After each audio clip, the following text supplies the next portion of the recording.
ഈ കാണുന്നത് ചേനയുടെ തണ്ട് ഇലയോട് കൂടിയിട്ടുള്ള ഭാഗമാണ്. ഇത് നമ്മൾ കറി വയ്ക്കാൻ ഉപയോഗിക്കുന്നുണ്ട്. സാധാരണയായി ഇതിൻ്റെ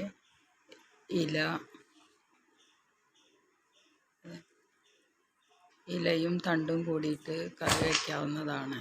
നല്ല ഔഷധ ഗുണമുള്ളതാണിത്. ഇലക്കറിക്കായിട്ട് ഇത് ഉപയോഗിക്കാവുന്നതാണ്. ഇതിൻ്റെ തണ്ട് വേർതിരിച്ച് തണ്ടിൻ്റെ മീതെ ഒരു തൊലി ചീന്തിക്കളയാനുണ്ട്.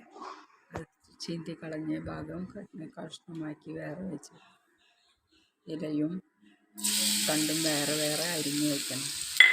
ഒരു പാൻ വെച്ച് അതിൽ കുറച്ച് വെളിച്ചെണ്ണ ഒഴിച്ച് ചതച്ച വെളുത്തുള്ളി ഇട്ട് ഒന്ന് വാടി വരുമ്പോൾ കുറച്ച് സബോള ഇടണം. ആ സബോള കുറച്ച് ഒന്ന് വഴറ്റി ചെറിയൊന്ന് പാട്ടം വരുമ്പോൾ ചതച്ച മുളക്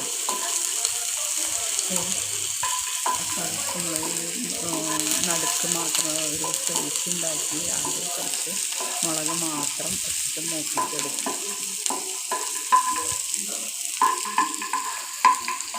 അങ്ങനെ അത് മൂത്ത് വരുമ്പോൾ മുളക് മാത്രം മൂത്ത് വരുമ്പോൾ അത് പോരാത്ത കുറച്ച് വെളിച്ചെണ്ണ കൂടി ഒഴിച്ചിട്ട് മുളക് മാത്രം മൂപ്പിച്ചെടുക്കുക.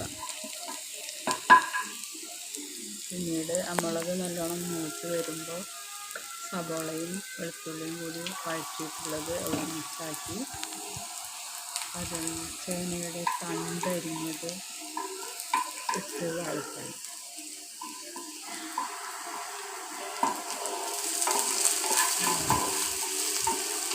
ഒന്നും കൂടി കുറച്ചും കൂടി ഒന്ന് വാട്ടി വിട്ടാൽ മതി.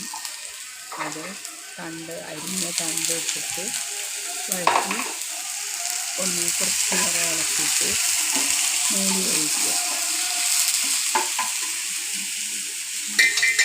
എന്നിട്ട് കുറച്ച് നേരം ഒന്ന് മൂടി ഒഴിക്കണം.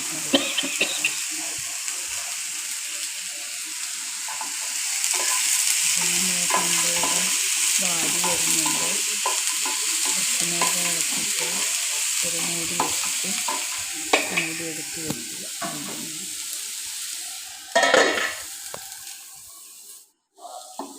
2 മിനിറ്റ് കഴിഞ്ഞ് മൂടി തുറന്ന് വാടി വന്നിട്ടുണ്ട്.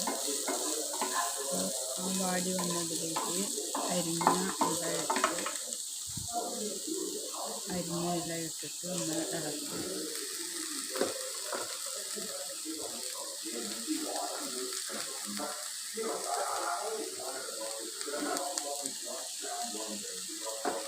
നന്നായി ചെറുതാക്കി അരിഞ്ഞിട്ടുള്ള ഇല ഇട്ട് നന്നായി ഇളക്കി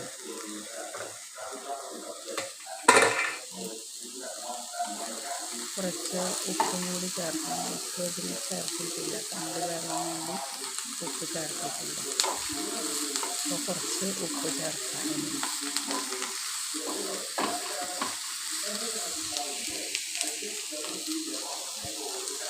പാകത്തിനുള്ള ഉപ്പ് ചേർക്കും. പിന്നീട് അത് നന്നായി ഇളക്കി